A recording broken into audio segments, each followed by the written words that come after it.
Hello friends, welcome to my channel. कैसे हैं आप सब? आई होप आप अच्छे होंगे। तो दोस्तों, जैसे कि हम सबको पता है कि 15 और 16 अक्टूबर को यूपी SSC पेट का एग्ज़ाम है। आप में से भी कई लोगों ने इसका फॉर्म ज़रूर फिल किया होगा। तो इसी को ध्यान में रखते हुए आज हम आपके लिए ये क्लास लेकर आए हैं, जिसमें हम करेंगे हिस्ट्री यानी कि इतिहास के कुछ प्रश्नों को। और इस क्लास में जो भी प्रश्न रखे गए हैं ये बहुत ही ज़्यादा महत्वपूर्ण है। आपको एग्ज़ाम में यहाँ से प्रश्न देखने को ज़रूर मिल सकता है। तो दोस्तों, ये क्लास बहुत ही महत्वपूर्ण है। आप क्लास में एंड तक बने रहिएगा और चैनल को सब्सक्राइब ना किया हो तो कर लीजिएगा। वीडियो पसंद आएगी तो वीडियो को लाइक जरूर कीजिएगा। देखिएगा, आज का हमारा पहला प्रश्न है, ब्रह्म समाज की स्थापना किसने की थी? ये प्रश्न बहुत ही ज़्यादा इजी है, तो इसका आंसर आप सभी कर पाएंगे। ऑप्शन दिया गया है राजा राम मोहन राय, देवेंद्र नाथ टैगोर, ईश्वर चंद्र विद्यासागर और स्वामी दयानंद सरस्वती। ब्रह्म समाज की स्थापना की गई है राजा राम मोहन राय के द्वारा। कब की गई है अगर पूछा जाए तो 1828 ईस्वी में ब्रह्म समाज की स्थापना राजा राम मोहन राय के द्वारा की गई है। ऑप्शन नंबर ए हमारा यहाँ पर बिल्कुल सही हो जाएगा। अगला प्रश्न है, बैरकपुर में विद्रोह कब हुआ था? 21 मार्च 1823 में, 22 जुलाई 1856 में, 13 जनवरी 1857 में या 29 मार्च 1857 में। देखिए, बैरकपुर में जब विद्रोह हुआ तो वह डेट थी 29 मार्च की 1857 ईस्वी में यह विद्रोह हुआ था। ऑप्शन नंबर डी हमारा बिल्कुल सही हो जाएगा यहाँ पर। अगला प्रश्न है, मंगल पांडे को कब फांसी दी गई थी? 29 मार्च 1857 को, 31 मार्च 1857 या 1 अप्रैल 1857 या 8 अप्रैल 1857। मंगल पांडे जी को जब फांसी हुई तो वह 8 अप्रैल 1857 को दी गई थी, इसलिए ऑप्शन नंबर डी हमारा बिल्कुल सही हो जाएगा। अगला प्रश्न है, मेरठ में विद्रोह कब हुआ था? 22 नवंबर 1856, 28 मार्च 1857 या 8 अप्रैल 1857 या 10 मई 1857। मेरठ में विद्रोह हुआ 10 मई 1857 को, इसलिए हमारा ऑप्शन नंबर डी यहाँ पर बिल्कुल करेक्ट हो जाएगा। अगला प्रश्न है, 1857 के विद्रोह के समय दिल्ली का शासक कौन था? ऑप्शन है बहादुर शाह प्रथम, बहादुर शाह जफर, शाह आलम प्रथम या शाह आलम द्वितीय। देखिए, दिल्ली का शासक उस समय थे बहादुर शाह जफर, इसलिए ऑप्शन नंबर बी यहाँ पर बिल्कुल करेक्ट हो जाएगा। अगला प्रश्न है, दिल्ली में 1857 के विद्रोह का वास्तविक नेतृत्वकर्ता कौन था? बख्त खां, तात्या टोपे, रानी लक्ष्मीबाई या नाना साहब। देखिए, दिल्ली में 1857 के विद्रोह का वास्तविक नेतृत्व बहादुर शाह जफर के सेनापति जो थे बख्त खां जी ने, इन्होंने किया था। तो ऑप्शन नंबर ए बिल्कुल सही हो जाएगा। ये सेनापति किसके थे? बहादुर शाह जफर के। अगला प्रश्न है, 1857 की क्रांति में लखनऊ से बगावत की घोषणा किसने की थी?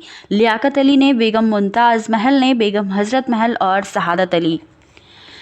30 मई 1857 को अवध की बेगम हजरत महल ने अपने एक नाबालिग लड़के को नवाब घोषित कर दिया और बगावत कर दिया। तो यहाँ पर ऑप्शन नंबर सी यानी कि बेगम हजरत महल ने इसकी घोषणा की थी। ऑप्शन नंबर सी यहाँ पर बिल्कुल करेक्ट हो जाएगा। अगला प्रश्न है, कानपुर में विद्रोह का नेतृत्व किसने किया था? रानी झलकारी बाई, रानी लक्ष्मीबाई, तात्या टोपे और नाना साहब। 5 जून 1857 को कानपुर में जब विद्रोह हुआ तो इसका नेतृत्व किया नाना साहब जी ने। तो ऑप्शन नंबर डी एकदम सही हो जाएगा, यहाँ पर दिया गया है ऑप्शन डी में। अगला प्रश्न है, रानी लक्ष्मीबाई कब वीर गति को प्राप्त हुई थी? 5 जून 1757 को, 19 दिसंबर 1757, 17 जून 1858 या 29 दिसंबर 1858 को। 17 जून 1858 को रानी लक्ष्मीबाई वीरगति को प्राप्त हुई थी। तो हमारा ऑप्शन नंबर डी यहाँ पर बिल्कुल सी बिल्कुल करेक्ट हो जाएगा।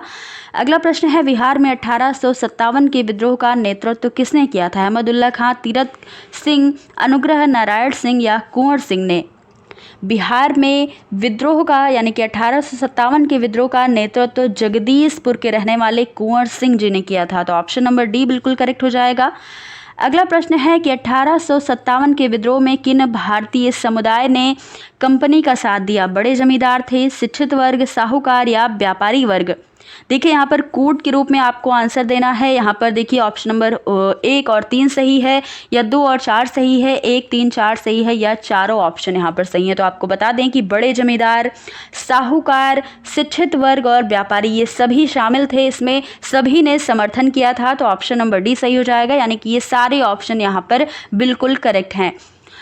अगला प्रश्न है 1857 के विद्रोह का प्रत्यक्ष परिणाम क्या हुआ? विदेशी शासन का अंत हुआ, राष्ट्रवाद का जन्म हुआ, अखिल भारतीय संघ का गठन हुआ या उपरोक्त सभी?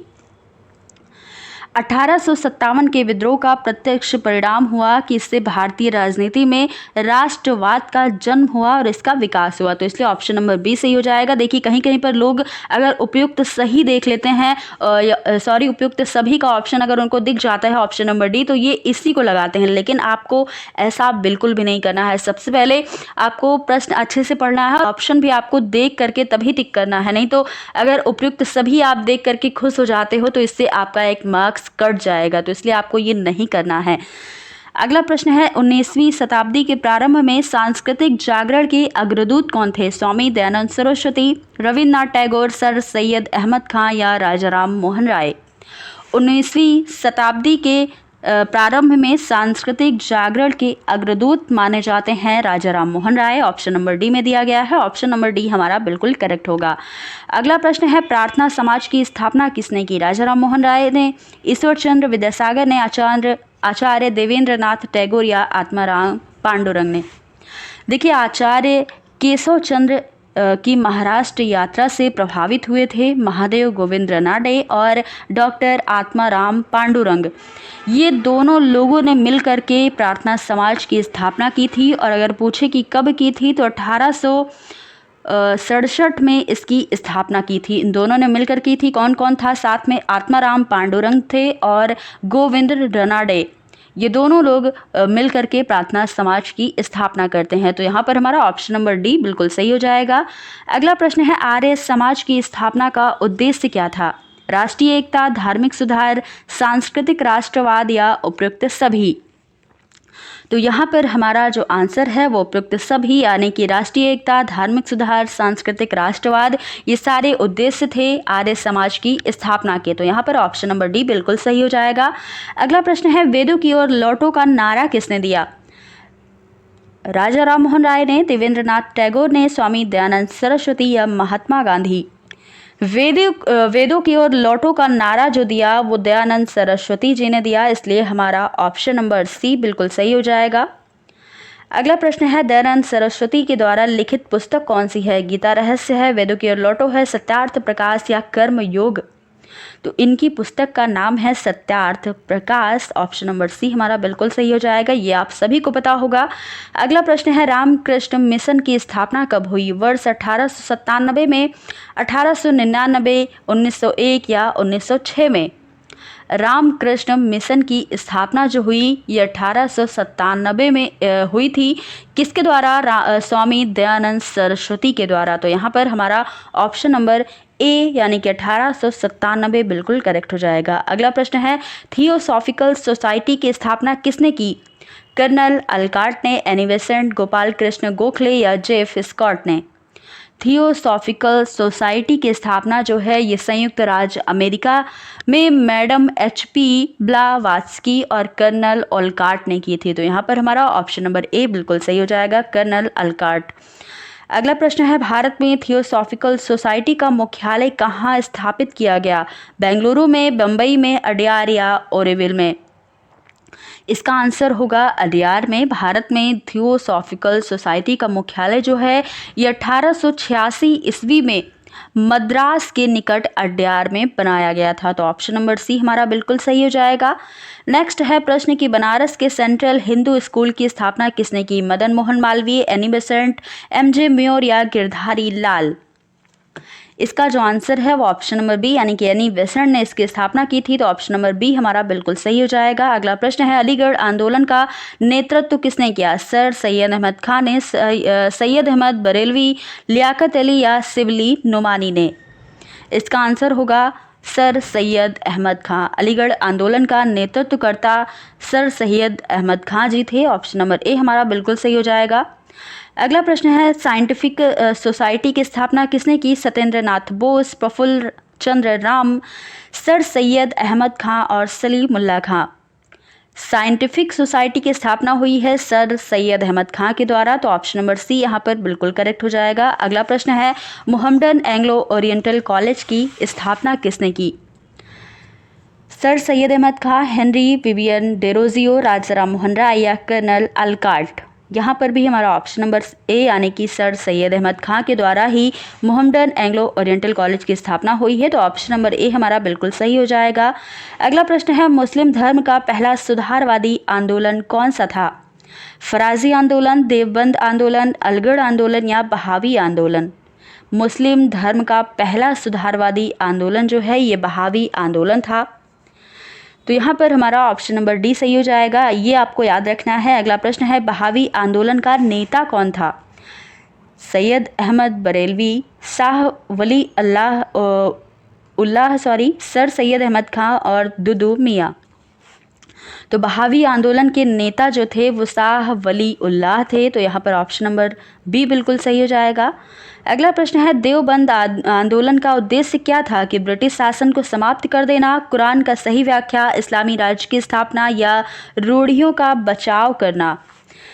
देखिए, देवबंद आंदोलन का मुख्य उद्देश्य जो है ये मुसलमानों में कुरान और हदीस की शुद्ध शिक्षा का प्रचार प्रसार करना था, तो ऑप्शन नंबर बी बिल्कुल सही हो जाएगा। अगला प्रश्न है, किसने इस्लामी मदरसों की स्थापना की? मोहम्मद कासिम ननौतबी ने, सैयद अहमद बरेलवी, टीटू मीर या बिरजिस कादिर ने। यहाँ हमारा ऑप्शन नंबर ए सही हो जाएगा, मोहम्मद कासिम ननौतबी ने। अगला प्रश्न है, अहमदिया आंदोलन किसने प्रारंभ किया? रशीद अहमद गंगोही ने, मिर्ज़ा गुलाम अहमद, मिर्ज़ा सैयद अहमद या मौलाना हज़रत मोहानी ने। यहाँ आंसर क्या होगा तो आपको जल्दी से कमेंट बॉक्स में बताना है। देखिए, अहमदिया आंदोलन 1879 में हुआ था, जो मिर्ज़ा गुलाम अहमद ने प्रारंभ किया था इसे, तो ऑप्शन नंबर बी बिल्कुल करेक्ट हो जाएगा। अगला प्रश्न देखिएगा कि इंडियन नेशनल कांग्रेस की स्थापना कब हुई? 26 जनवरी 1875 को, 28 दिसंबर 1882, 26 जनवरी 1885 या 28 दिसंबर 1885। इंडियन नेशनल कांग्रेस की स्थापना जो है ये A.O. ह्यूम ने की थी। कब की? 28 दिसंबर 1885 को बम्बई में गोकुल दास तेजपाल संस्कृत कॉलेज के भवन में इसकी स्थापना की गई थी, तो हमारा ऑप्शन नंबर डी बिल्कुल करेक्ट हो जाएगा। 28 दिसंबर 1885 किसके द्वारा की गई? A.O. ह्यूम के द्वारा। अगले प्रश्न पर चलते हैं। लिखा है, कांग्रेस के पहले अधिवेशन में कितने प्रतिनिधियों ने भाग लिया था? 72, 105, 865 या 875। तो कितने प्रतिनिधि थे? तो आपको बता दें कि यहाँ पर 72 प्रतिनिधि थे, शामिल थे। ऑप्शन नंबर ए हमारा बिल्कुल करेक्ट होगा। अगला प्रश्न है, कांग्रेस के पहले अधिवेशन की अध्यक्षता किसने की? सुरेंद्र नाथ बनर्जी, A.O. ह्यूम, व्योमेश चंद्र बनर्जी या दादा भाई नौरोजी। कांग्रेस के पहले अधिवेशन की अध्यक्षता कलकत्ता के प्रसिद्ध बैरिस्टर और ह्यूम के मित्र जो हैं व्योमेश चंद्र बनर्जी, इन्होंने ही की थी, तो ऑप्शन नंबर सी बिल्कुल सही हो जाएगा। अगला प्रश्न है, कर्जन ने बंगाल विभाजन की घोषणा कब की? 5 जुलाई 1905, 19 जुलाई 1905, 5 अक्टूबर 1905 या 16 अक्टूबर 1905। इसका आंसर क्या होगा आपको बताना है। तो दोस्तों आपको बताएं कि कर्जन ने, लॉर्ड कर्जन जो थे, इन्होंने 19 जुलाई 1905 में इसकी घोषणा की थी बंगाल विभाजन की, तो ऑप्शन नंबर बी हमारा बिल्कुल सही हो जाएगा, 19 जुलाई 1905। अगला प्रश्न है, भारतीय मुसलमान किसे खलीफा मानते थे? मुगल बादशाह को, सऊदी अरब का सुल्तान, ईरान का सुल्तान या तुर्की का सुल्तान। यह आंसर आपको जल्दी से अपने कमेंट बॉक्स में करना है। तो दोस्तों इसका आंसर क्या होगा? भारतीय मुसलमान तुर्की के सुल्तान को इस्लाम का खलीफा मानते थे, इसलिए हमारा ऑप्शन नंबर डी बिल्कुल सही हो जाएगा। देखिए यहाँ पर एक प्रश्न छूट गया है कि जलियांवाला बाग हत्याकांड कब हुआ है? 5 फरवरी 1913, 13 अप्रैल 1913, 13 अप्रैल 1919 या 5 फरवरी 1919 को। तो इसका जो आंसर है ये 13 अप्रैल 1919, इसी दिन जलियांवाला बाग हत्याकांड हुआ था, तो यहाँ पर ऑप्शन नंबर सी बिल्कुल सही हो जाएगा। ये प्रश्न हमने सॉल्व कर दिया है। अगला प्रश्न है कि किन क्षेत्रों में खिलाफत आंदोलन सबसे तीव्र था? पंजाब में तीव्र था या बंगाल में, उत्तर पश्चिम सीमा प्रांत या उपरोक्त सभी। तो इसका जो आंसर है ऑप्शन नंबर डी हो जाएगा, यानी कि इन सभी जगह खिलाफत आंदोलन सबसे तीव्र थे। और अगला प्रश्न है, खिलाफत दिवस कब मनाया गया? 5 अक्टूबर 1919 को, 17 अक्टूबर 1920, 17 अक्टूबर 1919 या 5 अक्टूबर 1920 को। इसका आंसर क्या होगा? तो आपको बताएं कि खिलाफत दिवस जो है ये 17 अक्टूबर 1919 को समूचे देश में खिलाफत दिवस मनाया जाता है, इसलिए ऑप्शन नंबर सी बिल्कुल सही हो जाएगा। अगला प्रश्न है, गांधी जी ने असहयोग आंदोलन कब प्रारंभ किया? 1 अगस्त 1919 को, 15 अगस्त 1920 को, 16 अक्टूबर 1920 या 1 अगस्त 1920 को? रॉलेट एक्ट, जलियांवाला बाग हत्याकांड और खिलाफत आंदोलन के पश्चात गांधी जी ने 1 अगस्त 1920 को असहयोग आंदोलन जो है इसका प्रारंभ किया था। तो हमारा ऑप्शन नंबर डी 1 अगस्त 1920 बिल्कुल करेक्ट होगा। अगला प्रश्न है कि कांग्रेस के किस अधिवेशन में असहयोग आंदोलन का समर्थन किया गया? ऑप्शन है बम्बई अधिवेशन, कलकत्ता विशेष अधिवेशन, पटना अधिवेशन या इलाहाबाद अधिवेशन। सितंबर 1920 में कलकत्ता के विशेष अधिवेशन में, पुनः दिसंबर 1920 में नागपुर के कांग्रेस अधिवेशन में असहयोग आंदोलन का समर्थन किया गया। तो यहाँ पर ऑप्शन नंबर बी हमारा बिल्कुल सही हो जाएगा, कलकत्ता विशेष अधिवेशन ऑप्शन नंबर बी में दिया गया है। अगला प्रश्न है, चौरी चौरा घटना कब घटित हुई? 5 फरवरी 1920 को, 20 फरवरी 1920 को, 23 मार्च 1920 या 29 मार्च 1922 को? इसका आंसर जो है क्या होगा आपको जल्दी से बताना है। तो आपको बता दें कि उत्तर प्रदेश के गोरखपुर जनपद में 4 या 5 फरवरी 1922 को चौरी चौरा घटना घटित हुई थी। तो हमारा ऑप्शन नंबर बी जो है ए बिल्कुल करेक्ट होगा, 5 फरवरी 1922 को। अगला प्रश्न है, हिंदुस्तान रिपब्लिकन एसोसिएशन की स्थापना कहाँ हुई? कानपुर में, दिल्ली में, कलकत्ता में या बम्बई में? अक्टूबर 1924 में सान्याल राम प्रसाद बिस्मिल चंद्रशेखर आज़ाद ने कानपुर में क्रांतिकारी संस्था हिंदुस्तान रिपब्लिकन एसोसिएशन की स्थापना की थी। कब की थी? 1924 में, अक्टूबर में। तो ये भी आपको ध्यान रखना है। तो इसका आंसर हो जाएगा कानपुर, ऑप्शन नंबर ए बिल्कुल करेक्ट आंसर हो जाएगा यही हमारा। तो दोस्तों ये हमारा आज का आखिरी प्रश्न था। आपको आज के प्रश्न कैसे लगे? आज हमने देखिए 41 प्रश्नों को किया है। तो दोस्तों ये प्रश्न बहुत ही ज़्यादा महत्वपूर्ण है सभी एग्ज़ाम के लिए जहां पर भी हिस्ट्री के प्रश्न देखने को मिलते हैं। तो दोस्तों आपको आज की ये क्लास कैसी लगी, आज के ये प्रश्न कैसे लगे, आप कमेंट बॉक्स में ज़रूर बताइएगा। और अगर क्लास पसंद आएगी तो वीडियो को ज़्यादा से ज़्यादा लोगों तक शेयर कर दीजिएगा, वीडियो को लाइक कर दीजिएगा और चैनल को सब्सक्राइब ना किया हो तो प्लीज़ कर लीजिएगा। तो दोस्तों फिर मिलेंगे अगली क्लास में ऐसे ही कुछ प्रश्नों के साथ। आप सब पढ़ाई करते रहिए और अपना ध्यान रखिए। जय हिंद।